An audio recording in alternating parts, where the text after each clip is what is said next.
Hello iPhone users, so let's make a sticker out of any random pic from my gallery, and I will teach you how to make the sticker and use it on your keypad, right?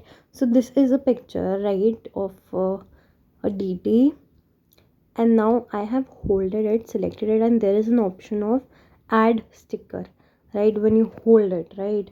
So when you will tap on add sticker, it will automatically come here to the stickers option, right? You can edit it right away. See, there are different variations to it, but I prefer the normal one, which it is usually, right?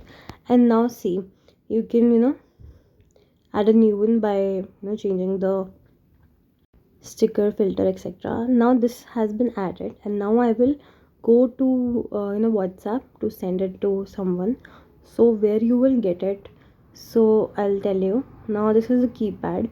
I have tapped on emojis area, and here in the stickers option, see, this is the only sticker that I have created from my gallery, and it is here, and I have just shared it with the other person.